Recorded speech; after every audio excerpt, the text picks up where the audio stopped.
Will एक loser आदमी था जिसे भगवान ने एक ऐसी दुनिया में रेइनकार्नेट कर दिया था जो जादुई और रहस्यमय चीजों से भरी हुई है, जहां उसे अनोखे पावर्स भी मिले जिससे वो दुनिया का सबसे शक्तिशाली हीरो बन सके। विल एक आम इंसान था आज के जापान में। एक दिन उसकी मौत हो गई और अचानक से वो एक अलग ही दुनिया में आ गया। इस नई जिंदगी में जब विल ने आँख खोली तो वो एक बच्चे के रूप में था और उसने देखा कि 3 भयानक मॉन्स्टर्स उसे खाने वाले हैं। वो उनसे डरा हुआ था और रोने लगा। उसे लगा कि शायद वो नरक में आ गया है, लेकिन जल्दी ही उसने समझ लिया कि उन मॉन्स्टर्स का उसे नुकसान पहुंचाने का कोई इरादा नहीं था। उन्हीं मॉन्स्टर्स ने विल की परवरिश की और उसका ख्याल रखा और विल ने बहुत जल्दी उनकी भाषा समझनी शुरू कर दी। जब विल 6 महीने का हुआ तब मैरी ने उसे पहली बार मंदिर के बाहर की दुनिया दिखाई। उसने महसूस किया कि वो असलियत में एक अलग ही डिमेंशन में जी रहा है और भगवान ने उसे अच्छा जीवन जीने का एक नया मौका दिया है। 3 साल बाद उसने गस से माना का फ्लो सीखना शुरू किया और क्योंकि इस जन्म में वो एक जीनियस के रूप में पैदा हुआ था, विल इस दुनिया का सबसे छोटा जादूगर बन गया जो यहाँ तक कि लीजेंडरी क्लास के स्पेल्स यूज कर सकता था। साथ ही ब्लड एक स्केलेटन वॉरियर उसके फादर जैसा बन गया था जो उसे तलवार चलाना और कमजोर लोगों की रक्षा करना सिखाता था। भले ही वो मॉन्स्टर्स उससे काफी राज छुपाते थे,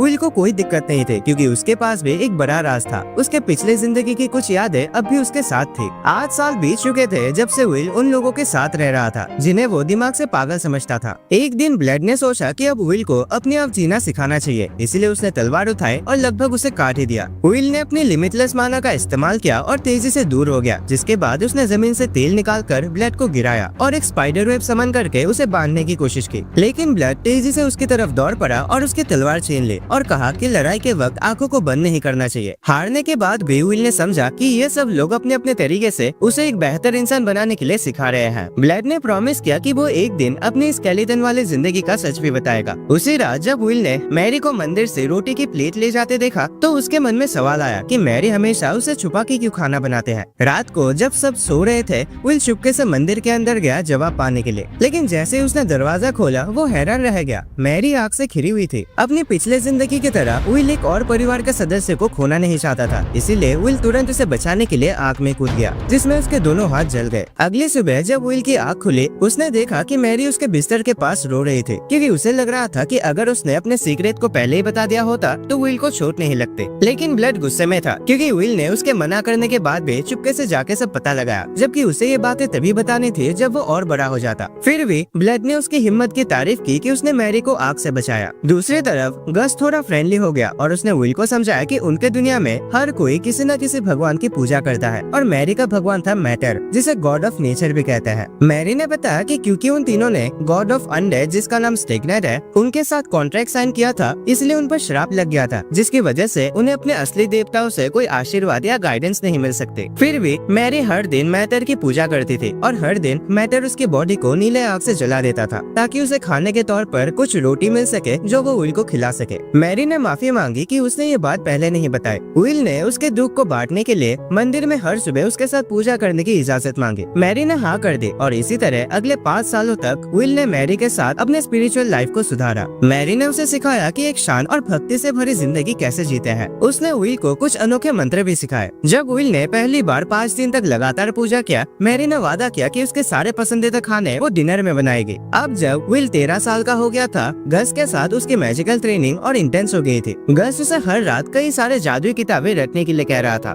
ब्लड के साथ उसका फिजिकल ट्रेनिंग भी मुश्किल हो गया था। 1 घंटे तक तलवारबाजी की प्रैक्टिस करने के बाद ब्लड ने विल को एक लो रैंक डीमन से लड़ने के लिए कहा। विल पहले डरा हुआ था, लेकिन जब मॉन्स्टर ने अटैक किया उसने तुरंत शील्ड से ब्लॉक किया और तलवार से उस डीमन को काट के राख में बदल दिया। ब्लड हैरान रह गया कि विल ने इतनी तेजी से अपने दुश्मन को हरा दिया। फिर ब्लड ने ट्रेनिंग और मुश्किल करने के लिए उसे मॉन्स्टर के शहर ले जाने का फैसला किया। उन्होंने एक सीक्रेट रास्ते का यूज किया और इसी दौरान ब्लड ने बताया कि ये जगह पहले ड्वार्फ्स का घर था, जब तक एक डरावनी शक्ति ने सबको ज़ॉम्बीज़ में बदल नहीं दिया। अचानक ब्लड रुक गया और विल से कहा कि उसका अगला चैलेंज ये है कि बिना मरे यहाँ से बचकर निकले, और उसने अपना लैंप पानी में फेंक दिया और निंजा की तरह गायब हो गया। विल ने तुरंत एक लाइट स्पेल कास्ट किया और अपने शील्ड को एक बड़े रोशनी में बदल दिया और प्लान बनाने से पहले ही 2 मॉन्स्टर्स वहाँ आ गए, जिसे देखकर उसने तलवार निकाली और दोनों को खत्म कर दिया। विल जब टनल के अंदर और गहराई तक गया तो उसका सामना एक ई रैंक डीमन खूल से हुआ। वो कुछ देर के लिए रुक गया ताकि कोई प्लान बना सके, क्योंकि ये मॉन्स्टर मैजिकल स्पेल्स भी चला सकता था। आखिरकार विल ने अपने डर का सामना करने का फैसला किया और एक साइलेंस स्पेल का यूज करके मॉन्स्टर को मैजिक करने से रोका। उसके बाद वो जमीन से उछलकर सीधा खूल के सर पर अपनी तलवार से अटैक करता है। मॉन्स्टर धूल में बदल गया, लेकिन विल ने देखा कि उसकी फेवरेट तलवार आधी टूट चुकी थी, इसीलिए उसने खुद को इनाम देने के लिए उस डीमन खूल का जादुई भाला ले लिया। आगे बढ़ने पर विल एक ऐसे हिस्से में पहुंचा जहां पूरा टनल कोहरे से भरा था। जब उसने ध्यान से देखा तो उसे गस नजर आया, जो हमेशा से ज्यादा सीरियस लग रहा था। विल ने उससे पूछने की कोशिश की कि वो यहाँ क्या कर रहा है, लेकिन गस चुप रहा जब तक उसने अचानक एक स्पेल नहीं बोला, जिससे जमीन के नीचे से एक बड़ा सा रॉक मॉन्स्टर बाहर आया। विल इस अचानक हुए हमले से हैरान रह गया, लेकिन ज्यादा इमोशनल हुए बिना उसने अपने भाले से मॉन्स्टर के पेट में अटैक किया, जिससे वो पत्थरों के ढेर में बदल गया। विल अभी ठीक से सांस भी नहीं ले पाया था कि गस ने उस पर पत्थर बरसाने शुरू कर दिए और एक वेव स्पेल भी डाला। विल ने इन दोनों अटैक से बचने की कोशिश की, लेकिन अटैक्स लगातार बढ़ते गए। जब विल ने देखा कि गस रुकने के मूड में नहीं है, तो उसने अपनी जान बचाने के लिए भाले से गस पर अटैक किया। विल पूरी ताकत से गस की तरफ दौड़ा, लेकिन उसने अपना भाला थोड़ा पीछे रोक लिया, जो गस के सीने के थोड़ा सा ऊपर था। इससे गस एक सेकंड के लिए रुक गया और उसने अपने स्पेल्स बंद कर दिया। आखिरकार विल ने अपना भाला गिरा दिया और आंसुओं के साथ कहा कि भले ही गस ने अटैक शुरू किया हो, लेकिन वो अपने परिवार के किसी को नहीं मार सकता। विल जानता था कि कोई जरूरी वजह ही होगी जिस वजह से गस उसे मारना चाहता था, इसलिए उसने कहा कि अगर ये वाकई जरूरी है तो वो उसे मार दे, लेकिन थोड़ा जल्दी करे ताकि उसे दर्द ना हो। उसकी बातें सुनकर गस इमोशनल हो गया और माफी मांगते हुए बोला कि ये सिर्फ एक लेसन था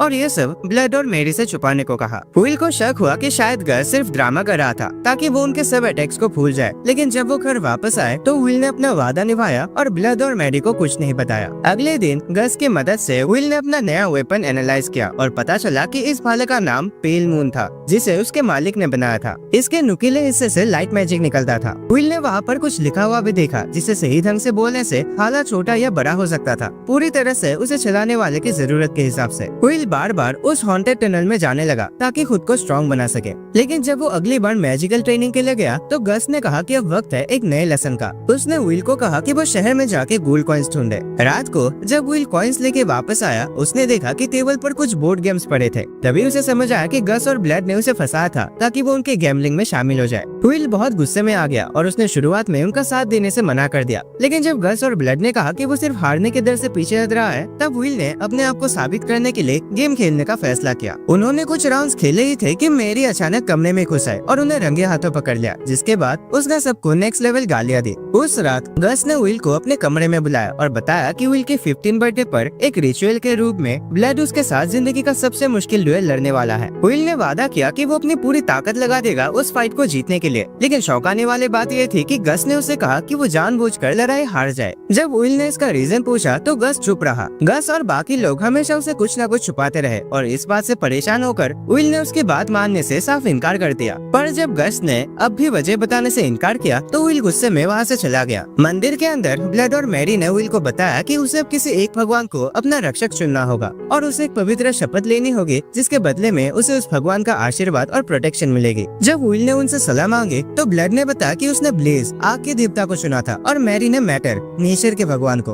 विल ने पूछा कि गस ने किस देवता को चुना था, तो उन्होंने बताया कि गस ने वर्ल्ड हवा के देवता को चुना था, जिससे वो एक मस्ती भरी और बिना टेंशन वाली जिंदगी जी सका। लेकिन विल को शक हुआ कि क्या गस वाकई अपने शपथ पर खरा उतर रहा था। ब्लड ने विल से कहा कि हालांकि किसी देवता के सामने शपथ लेना एक महान योद्धा बनने का सबसे अच्छा वाला रास्ता है, लेकिन ये रास्ता अक्सर कई मुश्किलों से भरा होता है। इसीलिए वो चाहता है कि वो किसी भी शपथ लेने से पहले अच्छे से सोच विचार करे। कुछ दिन बाद विल एक पेड़ की टहनी पर एक्सरसाइज कर रहा था जब ब्लड उसके पास आया और कहा कि अब समय आ गया है कि दोनों थोड़ी देर साथ बिताए एक अच्छा सा ड्रिंक करने के लिए। शुरू में विल थोड़ा हिचकिचाया, लेकिन आखिरकार उसने ब्लड का ऑफर मान लिया। उन दोनों ने एप्पल जूस के इतने शॉट्स पिए कि दोनों इतने नशे में हो गए कि ठीक से चल भी नहीं पा रहे थे। फिर ब्लड सजेस्ट करता है कि उन्हें अभी कुछ नोटी नोटी चीजें करनी चाहिए और अपनी जवानी का मजा लेना चाहिए। वो लोग प्लान बनाते हैं मैरी पर झांकने की जब वो चेंज कर रही होगी। भले ही विल को इन सब चीजों की वजह से पिछले जिंदगी में बहुत मार पड़े थे, लेकिन वो ब्लड की बात को मना नहीं कर पाया क्योंकि वो इतना ज्यादा नशे में था। वो लोग मैरी के कमरे तक पहुँचे और शो का मजा लेने लगे, पर जैसे ही वो मेन इवेंट स्टार्ट होने वाला होता है, विल फिसल गया और दरवाजे पर गिर गया, जिससे मैरी तुरंत पीछे हट जाते हैं और खुद को थक लेते हैं। वो जानना चाहते हैं कि आखिर वो दोनों वो कर क्या रहे थे। तो ब्लड बताता है कि वो बस ऐसे ही जानना चाहता था कि एक मम्मी के अंदर के प्लॉट्स कैसे होते होंगे, ताकि हमारे ऑडियंस को भी पता लग सके। वो कहता है कि ये तो बस एजुकेशनल पर्पस के लिए था, मेरा ऐसा कुछ गलत इरादा नहीं था। मैरी एक ही छापर में विल को सुला देती है। अगली सुबह जब विल उठता है तो उसके बेड में कुछ चिपचिपा होता है, और जब उसे याद आता है कि कल रात उसने करीब करीब मैरी के मेलन्स देख लिए थे, तो उसे एहसास होता है कि ये उसका पहला वेट ड्रीम था। जब वो ये सारे सबूत मिटा रहा था तभी ब्लड वहाँ आ जाता है और हंसने लगता है जब वो नोटिस करता है कि उसके साथ क्या हुआ। इसीलिए विल डिसाइड करता है कि वो जिंदगी में कभी भी इस फरवे की बात और नहीं सुनेगा। उस अजीब घटना के बाद आखिरकार वो समय आ ही गया जब विल का अंतिम मुकाबला ब्लड के साथ होने वाला था। मैरी ने उसको आर्मर पहनने में मदद की और दोनों साथ मिलकर मैदान की तरफ चले, जहां उसका ओपोनेंट उसका इंतजार कर रहा था। ब्लड ने लड़ाई के नियम समझाए, ना कोई मैजिक ट्रिक चलेगी और ना ही कोई चीटिंग चलेगी। जब विल ने सब कुछ अच्छी तरह से समझ लिया, उसने अपना तलवार निकाला और पहला अटैक किया। ब्लड ने अपने शक्तिशाली तलवार से उसका अटैक रोका और तेजी से विल की शील्ड पर बार बार तलवार से अटैक करने लगा, जिससे विल को पीछे हटकर अपना बैलेंस बनाने पर मजबूर होना पड़ा। विल ने अपना चाकू ब्लड के चेहरे की तरफ फेंका और खुद हवा में उछल गया ताकि एक सरप्राइज अटैक कर सके, लेकिन ब्लड ने इस चाल को पहले ही समझ लिया था। उसने चाकू रोक दिया और विल के हमले को भी तलवार से ब्लॉक कर दिया। इस प्लान के फेल होने के बाद विल को लगा कि अब एक ही रास्ता है, पूरी ताकत से ब्लड पर सीधा हमला करना। उसने अपने ओपोनेंट पर जोर से चढ़ाई की और जब ब्लड ने उस पर हमला करने के लिए तलवार उठाई, विल ने अपने शील्ड से उस तलवार को नीचे दबा दिया और उस पर चढ़कर ब्लड को नीचे गिरा देता है। विल ने फिनिशिंग मूव के लिए तलवार चलाई, लेकिन ब्लड ने उस तलवार को अपने हड्डियों के बीच फंसा लिया और एक ही हाथ से विल को अपने ऊपर से फेंक दिया। इस तरह विल को हार माननी पड़ी। ब्लड विल की टेक्निक से इम्प्रेस हुआ, लेकिन मैरी उसे डांटने लगे क्योंकि उसने खुद ऐसे बेकार के ट्रिक्स यूज किए जो नियमों के खिलाफ थे। विल ने उन दोनों के बीच में पड़ना सही नहीं समझा। अब क्योंकि विल ने ये मुकाबला ऑलमोस्ट जीत ही लिया था, तो एक इनाम के रूप में ब्लड ने विल को अपनी सबसे ताकतवर तलवार ओवर ईटर दी और बताया कि ये डीमन स्वॉर्ड एक भगवान को हराने की भी ताकत रखता है। उसने ये भी कहा कि हर अटैक के साथ ओवर ईटर दुश्मन की लाइफ को खींचकर अपने मालिक को और ज्यादा शक्तिशाली बना देता है, इतना ज्यादा कि विल अकेले एक पूरे शहर को तबाह कर सकता है। लेकिन ब्लड ने चेतावनी दी कि इस तलवार पर ज्यादा निर्भर मत होना, क्योंकि ओवर ईटर इतना शक्तिशाली है कि ये तुम्हारे आत्मा को कमजोर करके तुम्हें एक ज़ॉम्बी में बदल सकता है। तलवार को अच्छे से समझाने के बाद ब्लड और मैरी ने आखिरकार विल को अपने पास्ट के बारे में बताने का फैसला किया। उन्होंने शुरू किया उस समय से जब उनका शहर एक भयंकर डीमन लॉर्ड ने तबाह कर दिया था। उन्होंने बताया कि डीमन लॉर्ड ने इल्थ्रीथ, जो कि डिमेंशंस का देवता था, और स्टैग्नेट, जो कि अनडेड का देवता था, उनसे अलायंस बनाकर एक महायुद्ध छेड़ दिया जो अच्छाई और बुराई के बीच था और जिसने पूरे राज्य को तबाह कर दिया था। डीमन लॉर्ड से हर एक प्राणी डरने लगा था, क्योंकि वो अपने ही खून से दूसरों को मॉन्स्टर्स बना सकता था और उसे किसी भी हथियार या जादू से चोट नहीं लगती थी, सिवाय एन्चेंटेड ब्लेड से। डीमन लॉर्ड ने कुछ ही समय में उनका पूरा शहर अपने कब्जे में ले लिया और समंदर से एक बहुत बड़ी राक्षसों की सेना तैयार कर ली। लेकिन जब सब उम्मीदें खत्म हो चुकी थी, तब ब्लड, मैरी और गस ने एक साथ मिलकर डीमन लॉर्ड को हराने का प्लान बनाया। डीमन लॉर्ड, जिसके पास पहले ओवर ईटर तलवार थे, उसने उस पावरफुल ब्लेड के जरिए अपनी पूरी ताकत वापस पा ली। इसीलिए ब्लड और उसके दोस्तों ने डिसाइड किया कि वो उसे हराने के लिए उस शक्तिशाली तलवार को चुरा लेंगे। उनका प्लान कामयाब रहा। गस ने अपने जादू से डीमन लॉर्ड को काबू में किया और ब्लड ने उससे वो ब्लेड छीन ली, जबकि मैरी अपने हीलिंग पावर से दोनों को हील करती रही। लेकिन डीमन लॉर्ड अभी तक तो बस खेल ही रहा था। उसने अपने आप को एक जायंट मॉन्स्टर में बदल लिया जो इतना बड़ा और भयंकर था कि ब्लड के सबसे खतरनाक अटैक्स भी उस पर बेकार साबित हुए। जब उनके अटैक्स बेकार साबित हुए तो गस और मैरी ने मिलकर अपने मैजिकल पावर्स का यूज किया और डीमन लॉर्ड को जमीन के नीचे सील कर दिया। थोड़ी देर बाद स्टैग्नेट का ह्यूमन फॉर्म उनके पास आया और उन तीनों को इमॉर्टल बनने का ऑफर दिया और उनसे वादा किया कि इसके बदले वो उन सब मॉन्स्टर्स को मिटा देंगे जो उनके शहर में छुपे हुए थे। असल में स्टैग्नेट का मिशन था एक ऐसी दुनिया बनाना जहाँ जन्म लेना और मरने का प्रोसेस ही ना हो और सभी लोग एक तरह के अनडेड बन जाएं।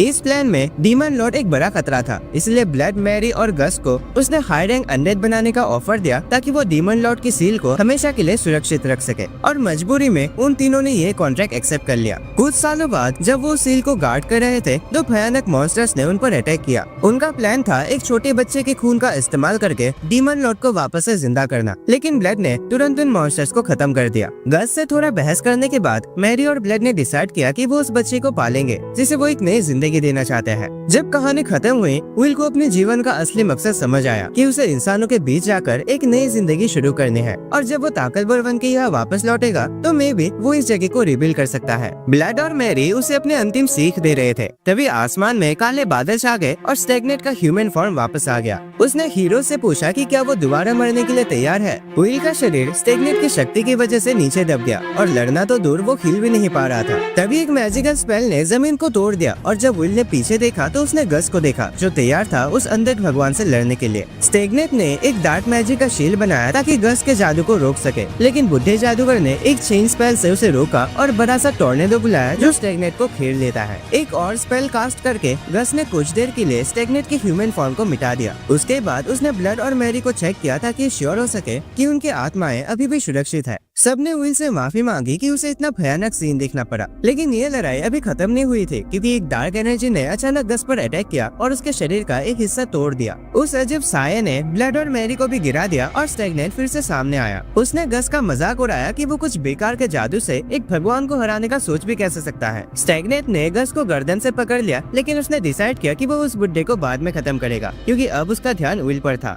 उसने विल का शुक्रिया किया कि उसकी वजह से अब वो तीनों की आत्माएं अपने कब्जे में ले सकता है। स्टैग्नेट ने समझाया कि जब तीनों हीरोज ने उसे कॉन्ट्रैक्ट साइन किया था तो उन्होंने ये कसम खाई थी कि अगर उनका ध्यान डीमन लॉर्ड के सील को सुरक्षित रखने से हट जाता है तो वो स्टैग्नेट के सेवक बन जाएंगे। और क्योंकि अब वो लोग विल से इतना लगाव रखते थे कि अपने असली काम को भूल गए, इसीलिए स्टैग्नेट ने कहा कि अब वो उन तीनों की आत्माएं अपने कब्जे में ले लेगा और उन्हें उसके नौकर के रूप में रखेगा। विल जमीन पर गिर गया ये सब सुनकर, लेकिन स्टैग्नेट ने उसे एक मौका दिया कि अगर वो उसकी सेना में शामिल हो जाए तो वो उसे और ज्यादा शक्ति देगा। उसने कहा कि वो अगले दिन उसका जवाब लेने आएगा। जब विल ने अपने परिवार को वापस मंदिर ले गया, उस मोमेंट पर उसे समझ आया कि गस ने उसे पहले डंजन में क्यों रोकना चाहा था, क्योंकि वो मैरी और ब्लड की आत्माओं को स्टैग्नेट के कब्जे में जाने से रोकना चाहते थे। उसे लगने लगा कि इन सारी घटनाओं के पीछे उसकी गलती थी, जिसके बाद विल टूट गया और रोने लगा। उसे अपनी पुरानी जिंदगी भी याद आई जब वो अपने असली माँ बाप को नहीं बचा पाया था। अगली सुबह जब विल उठा तो उसने देखा कि ब्लड और बाकी सब उसके आसपास थे। जब उसने माफी मांगी तो सबने उसे रोका और कहा कि ये सब उसकी गलती नहीं थी। उन्होंने उसे खुश होने को कहा कि आज उसका बर्थडे था, जिसका मतलब था कि वो इतना बड़ा हो चुका है कि अपनी नई जिंदगी की शुरुआत कर सके एक नई जगह में नए लोगों के साथ। लेकिन विल उतना एक्साइटेड नहीं था क्योंकि उसे लगा कि ये दिन उसे याद दिलाता है उस पुराने जिंदगी का जहाँ उसने हार मान ली थी। तब उसने सच बताने का फैसला किया कि वो अपने पिछले जिंदगी की यादों के साथ पैदा हुआ था। जब उसने खुद को बेकार नालायक कहना शुरू किया तब मैरी ने उसे एक जोरदार थप्पड़ मारकर उसके आंसू पोंछे और कहा कि वो जिंदगी से भाग नहीं सकता। भगवान ने उसे दूसरा मौका दिया है, इसीलिए अब उसे अपने आप को साबित करना होगा। मैरी ने उसे हौसला दिया और विल ने हिम्मत के साथ ये वादा किया कि वो स्टैग्नेट के गुस्से से उन सबको जरूर बचाएगा। उसी रात सभी भगवान से प्रेयर करने के बाद विल स्टैग्नेट का सामना करने गया। जब स्टैग्नेट ने उसका फैसला पूछा, विल ने साफ कहा कि वो उसकी सेना ज्वाइन करने के बजाय मरना पसंद करेगा। स्टैग्नेट ने विल को सबक सिखाने के लिए उसे 100 अनडेड सैनिकों से लड़ने भेजा, लेकिन विल ने अपनी एडवांस फाइटिंग टेक्निक से उन्हें इजीली हरा दिया। उसकी बहादुरी से इम्प्रेस होकर स्टैग्नेट ने उसे एक बार फिर अपनी सेना में शामिल होने का ऑफर दिया और कहा कि वो मिलकर पूरी दुनिया पर राज कर सकते हैं और जीवन मरण के प्रोसेस को खत्म कर सकते हैं। स्टैग्नेट ने अपना खून एक कप में भर के विल से कहा कि वो इसे पीकर उसकी पार्टी ज्वाइन करे। इमॉर्टल बनने की लालच में आकर विल आगे बढ़ा, लेकिन जैसे ही उसने कप उठाना चाहा उसने अपना मन बदल लिया। उसने ओवर हीटेड तलवार से स्टैग्नेट का हाथ काट दिया, फिर 2 जबरदस्त अटैक करके वो और पावरफुल हो गया। जैसे ही वो आखिरी अटैक करने जा रहा था, स्टैग्नेट ने अपने खून को एक सांप में बदल दिया जो विल के पैरों में लपेट गया और अपने जहरीले दांतों से उसे बेहोश कर दिया। विल ने खुद को एक छोटी सी नदी में होश में पाया। जब वो सोच ही रहा था कि वो जिंदा है या नहीं, एक अजनबी औरत वहाँ आ गई, काले बालों वाले, हाथ में एक लैंप लेकर। विल ने उसे तुरंत पहचान लिया। वो थी रोशनी की देवी ग्रेसफिल, जिन्होंने उसे बचपन में पुनर्जन्म से पहले गाइडेंस दिया था। जब ग्रेसफिल ने पूछा कि उसने स्टैग्नेट का ऑफर क्यों मना कर दिया, तो विल ने कहा कि इस बार वो अपने जीवन को पूरी तरह जीना चाहता है। अमर होने का मतलब यह है कि वो अपनी मानवता, अपने रिश्तों और जीने की असली खुशी सब कुछ खो देगा। उसकी बात से खुश होकर ग्रेसफिल ने उसका हाथ थामा और कहा कि वो उसकी गाइड बनने के लिए तैयार है। लड़ाई के मैदान में होश में आकर विल ने सांप को अपने शरीर से अलग किया, फिर झुककर प्रे करने लगा। स्टैग्नेट ने इसे कमजोरी समझा, लेकिन विल का शरीर मैरी के वरदान से नीले आग से जगमगाने लगा। अपनी ताकत वापस पाकर विल ने ग्रेसफिल के सामने एक शपथ ली कि वो सच्चाई का रखवाला बनेगा। जब स्टैग्नेट ने देखा कि विल ने ग्रेसफिल के साथ कॉन्ट्रैक्ट कर लिया है, वो तुरंत सीरियस हो गया और अपने सैनिकों को विल को तुरंत मार गिराने का आदेश दिया। लेकिन अब विल के पास ग्रेसफिल के पावर्स थे। उसने एक ही अटैक में पूरे सेना को खत्म कर दिया और उनकी आत्माओं को जीवन और मरण मारने के प्रोसेस में वापस भेज दिया। स्टैग्नेट गुस्से से पागल हो गया था कि एक छोटी इंसान के बच्चे ने उससे टक्कर लेने की हिम्मत की। जब विल अपनी डीमन तलवार के साथ उस पर हमला करता है, स्टैग्नेट ने ब्लैक मैजिक से जमीन को फाड़ दिया और अचानक हवा में गायब हो गया। विल लड़ाई के मैदान में इधर उधर देख रहा था ताकि स्टैग्नेट के अगले अटैक का अंदाजा लगा सके। तभी ग्रेसविल की आत्मा ने उसके कंधे पर हाथ रखा और मंदिर की तरफ इशारा किया और फिर गायब हो गई। विल समझ गया कि स्टैग्नेट ने उसे चकमा दिया और असल में वो उसकी फैमिली पर हमला करने जा रहा है। तभी उसने अपना स्पीड स्टार स्पेल यूज किया और तेजी से घर की तरफ दौड़ा, इसी उम्मीद में कि वो समय से पहले उस अनडेड गॉड को रोक सके। लेकिन जब वो प्रेयर हॉल में पहुंचा, स्टैग्नेट ने पहले ही गस को पकड़ लिया था और ब्लड और मैरी पर हमला करने ही वाला था। और भले ही विल जादू का इस्तेमाल कर रहा था, लेकिन उसे पता था कि वो इतनी तेजी से नहीं पहुंच पाएगा कि स्टैग्नेट को रोक सके। फिर भी उसने हिम्मत करके डीमन तलवार के साथ स्टैग्नेट पर हमला किया। तभी मैटर की आत्मा उनकी मूर्ति से बाहर आई और उसने होली लाइट के जोरदार हमले से स्टैग्नेट को धकेल दिया।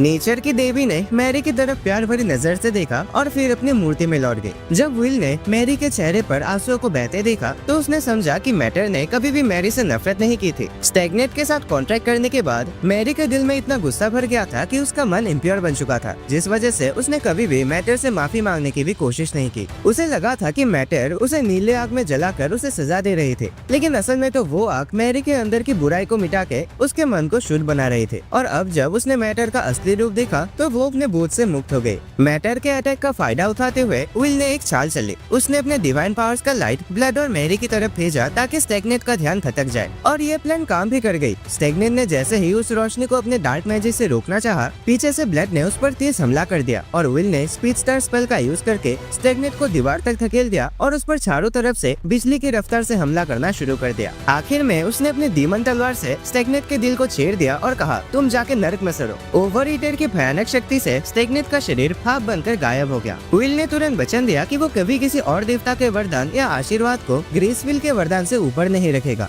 ब्लड और मैरी विल के पास आए, उसे गले लगाया और स्टैग्नेट को हराने के लिए बधाई दी। जब ब्लड ने सेलिब्रेट करना चाहा तो गस ने कहा कि वो अपना स्पेशल एप्पल जूस का स्टॉक ले आएगा। विल को ये सुनकर एक्साइटमेंट हुआ, लेकिन मैरी ने उसे चेतावनी दी कि वो पहले जैसा कुछ गलती ना करे, वरना इस बार उसका पहले से भी बुरा हाल होगा। गस ड्रिंक्स लेने उड़ गया, लेकिन जब ब्लड और मैरी उसके पीछे जाने लगे तो वो नीचे गिर गए क्योंकि लड़ाई के कारण उनके शरीर कमजोर हो गए थे। विल हैरान हो गया और जब उसने इसका रीजन पूछा तो ब्लड और मैरी ने बताया कि स्टैग्नेट का कॉन्ट्रैक्ट तोड़ने के बाद उनके पास घूल के रूप में जिंदा रहने का अधिकार नहीं रहा। लेकिन क्योंकि विल ने ग्रेसविल के साथ जो वचन लिया था, उसने उनकी पुरानी गलतियों को माफ कर दिया और अब उनकी आत्माएं रोशनी की देवी यानी ग्रेसविल के पास लौट सकते हैं, जीवन और मरण के प्रोसेस में वापस जा सकते हैं। विल सब समझ गया, लेकिन वो खुश नहीं था कि वो इतनी जल्दी जा रहे थे। उसने रो रो कर उनसे रुकने की रिक्वेस्ट की, लेकिन मैरी ने कहा कि माँ बाप का पहले जाना एक नॉर्मल बात है। विल ने हिम्मत दिखाने की कोशिश की, लेकिन उसकी आंखों से आंसू रुक नहीं पाए जब उसने कहा कि काश वो उन्हें अपने बच्चों से मिलवा पाता। ब्लड और मैरी ने कहा कि वो उनके लिए ताकतवर बने और उसके फादर ने मजाक में कहा कि अब वो 3 सुंदर लड़कियों से शादी करे। मैरी ने तुरंत रोक दिया और कहा कि विल को सिर्फ एक ही लड़की से प्यार करना चाहिए। उसने ये भी कहा कि ग्रेसविल के साथ उसके कॉन्ट्रैक्ट के कारण उसका रास्ता आसान नहीं होगा, लेकिन शायद जितनी भी मुश्किलें आए उसे कभी भी दूसरों के लिए प्रेम और दया दिखाने से हिचकिचाना नहीं चाहिए। मैरी ने उसे आखिरी बार गले लगाया और जब वो दोनों उसको अपने ब्लेसिंग्स दे रहे थे तब विल ने उनके असली रूप को ऊपर मंडराते हुए देखा। उस वक्त गस ड्रिंक्स लेकर वापस आया और सबने मिलकर एक बढ़िया सा पार्टी किया। फिर ब्लड और मैरी के जाने का समय आ गया तो विल ने उनकी आत्माओं के लिए प्रे की और उन्हें ग्रेसविल के हवाले कर दिया।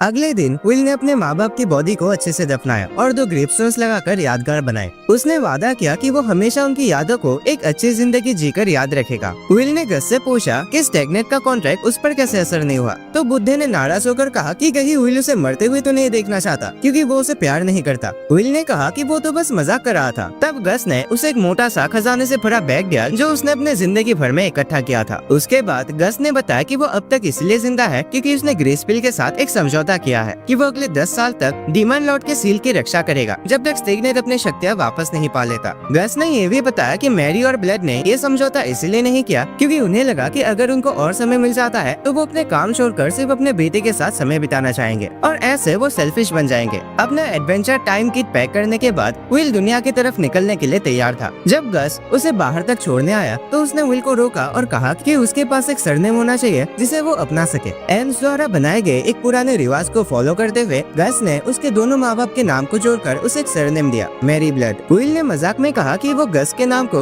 अपने मिडिल नेम के रूप में यूज करेगा क्या। बुड्ढे ने कहा कि ये बिल्कुल बेकार आइडिया है, लेकिन विल ने मुस्कुराते हुए कहा कि वो फिर भी करेगा। विल ने अपने दादाजी को अलविदा कहा और नए सफर के लिए निकल पड़ा। रास्ते में उसने कुछ लो रैंक्स डीमन से लड़ा और 2 हफ्ते तक लगातार चलने के बाद एक टूटी फूटी शहर में पहुंचा जो उसके घर के शहर जैसा लग रहा था। करीब जाने पर उसने देखा कि शहर के बीच में एक बड़ा गड्ढा था और जब उसने आसपास कोई इंसान नहीं देखा तो उसने ग्रेसफुल से प्रे किया कि सभी मरे हुए लोगों की आत्माओं को शांति मिले। अपना सफर जारी रखते हुए विल एक बड़े से रूट के एंड पर पहुंचा तो उसने डिसाइड किया कि आज के लिए उसी जगह कैंप लगाकर डिनर करेगा और अगले दिन दूसरे रास्ते से आगे बढ़ेगा। जंगल में चलते हुए उसने पेड़ों के बीच कुछ आवाज सुने। जब उसने अपना भाला निकाला, एक जंगली सुअर एक बड़े लकड़ी के टुकड़े के पीछे से अचानक बाहर कूद पड़ा। बिना सोचे समझे विल ने अपने जादुई हथियार से उस सुअर के दिल पर अटैक किया। करीब जाने पर उसने देखा कि सुअर के शरीर में पहले से एक तीर लगा था, लेकिन इससे पहले कि वो कुछ समझ पाता एक आर्चर ने उस पर तीर तान दिया। विल ने देखा कि उस आर्चर के बो में एक जाना पहचाना क्रिस्टल का निशान था जो दिखाता है कि वो किसी एल्फ क्लैन से रिलेटेड है। वो दोनों एक दूसरे को ध्यान से देखते रहे। जब विल ने एक मशहूर एल्वन कविता के कुछ शब्द कहे तो आर्चर शांत हो गया और उसने अपना हुडी उतार दिया। उसने विल से कहा कि वो सुअर से दूर हो जाए क्योंकि वो उसका शिकार था। विल उससे माफी मांगता है, लेकिन उसने ब्लड की मर्दानगी वाली बात याद की और अपनी जगह पे बना रहा। उसने कहा कि उसने ही जानवर को खत्म किया था। आर्चर ने समझौता करने की बात की और बातचीत के बाद विल को सुअर के सिर और पैर के टुकड़े मिल गए। जब खाना बनाने का वक्त आया, विल ने अपने बैग से एक फ्राइंग पैन निकाले और एक बेसिक मैजिक स्पेल से आग जलाई। आर्चर को ये नहीं पता था, इसीलिए उसने विल के एडवेंचरस स्किल्स की तारीफ की। विल ने नेचर की देवी के लिए एक लंबी प्रेयर की, लेकिन जब उसने आर्चर के चेहरे को देखा तो उसने जल्दी जल्दी अपना प्रेयर खत्म किया और दोनों ने सुअर का मजा लिया। रात के वक्त विल ने आर्चर से अगले शहर का रास्ता पूछा। पहले तो आर्चर ने मदद करने से हिचकिचाया क्योंकि उसने विल जैसे किसी आदमी को पहले कभी नहीं देखा था, लेकिन फिर उसने एक पास के गांव का रास्ता दिखा दिया और वहां से चला गया। जब विल ने पूछा कि क्या वो उसके घर में रात गुजार सकता है तो आर्चर ने गुस्से से देखा और कहा कि अपना रास्ता पकड़ो। विल ने समझ लिया कि एक अजनबी के रूप में उसे किसी और के घर में रात गुजारने की उम्मीद नहीं करनी चाहिए थी, इसीलिए उसने ऑफर दिया कि वो आर्चर के लिए जंगल के रास्ते में रोशनी जलाए रखेगा। लेकिन फिर भी आर्चर ने विल से कहा कि वो यहाँ से चला जाए और उसने कुछ अजीब शब्द कहे जिनके तुरंत बाद छोटी छोटी जुगनू जैसे चीजें आ गए जो उसका रास्ता जगमगा दिया। एल्फ ने कहा कि वो जुगनू जैसे जीव असल में परियों जैसे थे, लेकिन विल ने जाने से पहले अपना पूरा नाम बताया और जब उसने उस एल्फ से उसका नाम पूछा तो आर्चर ने ठंडी नजर से देखा और कहा कि उसका नाम मैनल है। विल ने जंगल में अपना टेंट लगाया, खाना खाया और रात को आराम किया। सोते वक्त उसके सपने में ग्रेसफुल आई और उसे एक डिवाइन विजन दिखाई। उसने देखा कि पास के गांव में आग जल रहा है और मैनल उन लोगों में से एक था जो उसमें शिकार बन रहा था। जब विल ने अपनी आंखें खोली तो तुरंत अपना भाला उठाया और सीधा उस नजदीकी गांव की तरफ दौड़ पड़ा। वो एक पेड़ के पीछे छुप गया और उस जगह को अच्छे से चेक करने लगा। तभी उसने देखा कि कुछ तीर दो गांव वालों की तरफ आ रहे थे। विल तुरंत उनके सामने आकर अपने शील्ड से उनका बचाव किया। विल को लगा कि ये लोग मैनल के दोस्त हो सकते हैं, लेकिन जब उसने तीर के पंखों का पैटर्न देखा तो उसे समझ आया कि सपने में असली विलेन तो मैनल ही था। उसने मैनल को छत पर खड़ा हुआ देखा। जब मैनल ने फिर से तीर छोड़ा तो विल के पीछे खड़े 2 आदमियों ने चिल्लाकर बाकी गाँव वालों को चेतावनी दी। मैनल भागने लगा, लेकिन विल ने स्पीड स्टार मैजिक का यूज करके उसे पकड़ लिया। जब मैनल ने एक बड़ी भूकंप जैसा जादू किया तो विल ने जमीन पर अपने पैरों से जोर से मारकर उसे पलट दिया।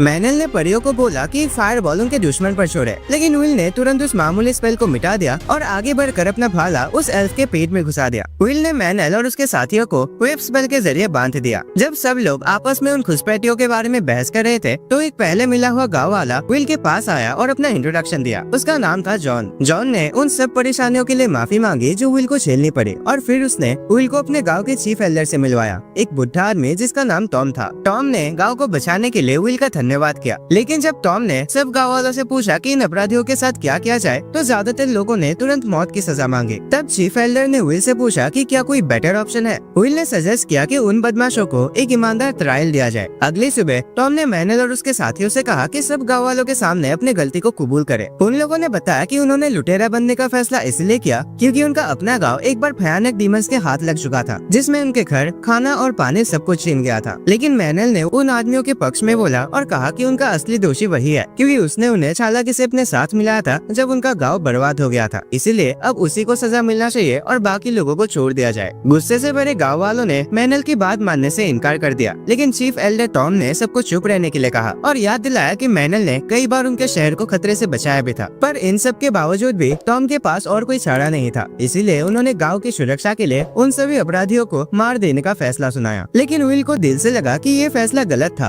और गस से सीखी हुई नॉलेज का इस्तेमाल करते हुए विल ने ऑफर किया कि वो एक बड़ी रकम देकर इन लुटेरों की जान बचा सकता है ताकि उनकी गलतियों को सुधारा जा सके। जब टॉम ने पूछा कि वो ये सब क्यों कर रहा है तो विल ने कहा कि उसे सबसे ज्यादा नफरत मॉन्स्टर से है और उसने रोशनी की देवी ग्रेसफिल के सामने कसम खाई है कि वो हमेशा इस दुनिया में अच्छाई के पक्ष में खड़ा रहेगा। इसके अलावा विल ने बताया कि वो पड़ोसी गाँव में छुपे हुए सभी मॉन्स्टर्स को खत्म करेगा और इस मिशन में मैनल उसका साथ दे सकता है। विल की बातों को सुनने के बाद टॉम भी उसके प्लान से सहमत हो गया और सभी पड़ोस के गांव के लोगों को सुरक्षा के लिए उनके असली गांव में भेज दिया गया। विल और मैनल जंगल के रास्ते अपने मंजिल की तरफ चले। जब मैनल ने विल से उसकी बैटल स्ट्रेटेजी पूछी तो विल ने बस इतना कहा कि उसका भरोसा उसके भगवान ग्रेसफिल की शक्ति और प्रोटेक्शन पर है। रात होने पर दोनों रुक गए और डिनर करते वक्त मैनल ने साफ कह दिया कि वो सिर्फ विल को उस गाँव तक ले जाएंगे जहाँ वो मॉन्स्टर छुपा है, लेकिन उसे लड़ने का उसका कोई इरादा नहीं है। मैनल के इस ठंडे स्वभाव को देखकर विल ने पूछा कि क्या उसने कोई गलती की है तो मैनल ने जवाब दिया कि उसे एक ऐसे लड़के से दोस्ती करने का मन नहीं है जो एक सुरक्षित और आरामदायक जिंदगी में पला बड़ा हो। विल ने इस बात को मान लिया और चुपचाप सो गया। सुबह होते ही दोनों उस गांव में पहुंच गए। मैनल ने पहले डीमंस का लोकेशन कंफर्म किया और फिर उस जगह का एक नक्शा बनाया जहां वो छुपे थे। इसके बाद विल ने उन डीमंस पर हमला कर दिया जो उस वक्त किसी बेकार के रिचुअल में व्यस्त थे। अपने तलवारबाजी और जादुई शक्तियों से विल ने उन सबको तुरंत खत्म कर दिया। मैनल ने विल की शक्ति की तारीफ की और पूछा कि उसका ट्रेनिंग रूटीन क्या था, लेकिन विल ने मजाक में कह दिया कि वो तो बस रोज बहुत सारा ब्रेड खाता है। जब वो गांव के लोगों को ढूंढने लगे तो उन्हें सभी गांव वाले मरे हुए मिले, लेकिन तभी एक मिट्टी के ढेर से एक आवाज सुनाई दी और पता चला कि वो मैनल का गोद लिया हुआ भाई था जो अब एक अनडेड बन चुका था, इतना कमजोर और थका हुआ कि मैनल उसे छूने की हिम्मत तक नहीं कर पाया। विल ने उस लड़के को उठाया और अपना इंट्रोडक्शन मैनल के दोस्त के रूप में दिया, जिसे देखकर मैनल में इतना साहस आ गया कि उसने अपने भाई का हाथ थाम लिया और उसे कहा कि वो आराम करे और सो जाए। विल ने ग्रेसफिल से प्रार्थना की कि वो इस बच्चे के आत्मा को शांति दे। इसके बाद बच्चा एक चमकदार रोशनी में गायब हो गया। मैनल ने विल से माफी मांगी कि उसने गलत सोचा था कि वो कोई बिगड़ा हुआ लड़का है जिसे गलती से भगवान की ब्लेसिंग्स मिल गई है। बाद में मैनल ने विल की तरह प्रे करने की प्रैक्टिस की और उन अनडेड लोगों का हाथ पकड़कर ग्रेसफिल से रिक्वेस्ट किया कि वो उनकी आत्मा को शांति दे। अब तक उन्होंने हर जगह ढूंढ लिया था, लेकिन ना तो कोई मॉन्स्टर मिला और ना ही कोई इंसान, इसीलिए विल यहाँ से जाने के लिए तैयार था। लेकिन मैनल के पास एक और जगह थी जहाँ वो उसे ले जाना चाहता था। वो उसे एक पुराने घर ले गया और एक बूढ़ी औरत को पुकारा जिसका नाम मार्पल था। जब वो बाहर आए विल को महसूस हुआ कि वो एक ऐसे रैंक खोज थे जिनकी शक्तियाँ काफी भारी पड़ सकती थी। लेकिन चौंकाने वाली बात ये थी कि उसने विल को शांत रहने के लिए कहा क्योंकि उसने अब तक कुछ बुरा नहीं किया और वो सच में मरने के लिए तैयार थे। मैनल ने उनसे कहा कि विल एक असली प्रीस्ट है जो उनकी आत्मा को मुक्ति दे सकता है। लेकिन मार्पल किसी और बात को लेकर परेशान थे। उसने कुछ देर तक उसे देखा और फिर रियलाइज किया कि वो कुछ न कुछ शैतानी हरकत में लगा हुआ था। उसने मैनल को सलाह दी कि वो अपना काम करने का तरीका बदले और कहा कि भले ही उसका तरीका गलत हो सकता है, लेकिन दिल से वो एक अच्छा इंसान है, इसीलिए उसे दूसरों की चीजें चुराने जैसा काम नहीं करना चाहिए। निराश और गुस्से में मैनल रो पड़ा और उन पर चिल्लाया कि चुप हो जा, क्योंकि वो ये कभी नहीं समझ सकते कि जब अपने सबसे करीब लोग आंखों के सामने से चले जाते हैं तो कैसा फील होता है। उसका मानना था कि भगवान से प्रार्थना करना एक बेकार का काम है क्योंकि उन्होंने उसे छोड़ दिया है, और ये भी कि एक एल्फ होने के नाते उसे सदियों तक बुराई देखनी पड़ेगी। अपना फरास निकालने के बाद मैपेल ने उसे संभाला और कहा कि अब भी वो अपना जीवन बदल सकता है क्योंकि भगवानों ने भले ही उसकी जिंदगी में मुश्किलें भेजी हो, लेकिन वो अब भी उसे प्यार करते हैं और उसे एक दूसरा मौका दिया है। उसने विल से कहा कि जब तक वो चली जाए तब तक वो मैनल का ध्यान रखे और ये भी बताया कि मॉन्स्टर्स असल में जंगल के गहराइयों से आए थे और किसी अनजाने लीडर के कंट्रोल में थे। उसने मैनल को गले लगाया और उसे अलविदा कहकर आसमान की तरफ चली गई। इसके बाद सब लोगों ने मरे हुए सैनिकों को इकट्ठा करके ले आए और कुछ समय बाद बचे हुए गाँव वालों ने उनका अंतिम संस्कार किया। रात को गाँव वालों ने विल के सम्मान में एक छोटी सी पार्टी रखी जिसमें उसके साहस को सेलिब्रेट किया गया। पार्टी के बाद विल और मैनल एक पहाड़ पर मिले जहाँ विल ने अपने आगे का प्लान बताया कि वो मॉन्स्टर्स के गुफा तक जाएगा, चाहे वो जगह कितनी भी खतरनाक क्यों ना हो। जब उसने पूछा कि मार्बल का जीवन कैसा था तो मैनल को अपनी पुरानी जिंदगी बतानी पड़ी जो उसके जन्म से शुरू होती है। मैनल के पैदा होते ही उसकी माँ की डेथ हो गई और क्योंकि उसकी माँ ने एक इंसान के साथ संबंध बनाए थे तो मैनल एक हाफ एल्फ होने की वजह से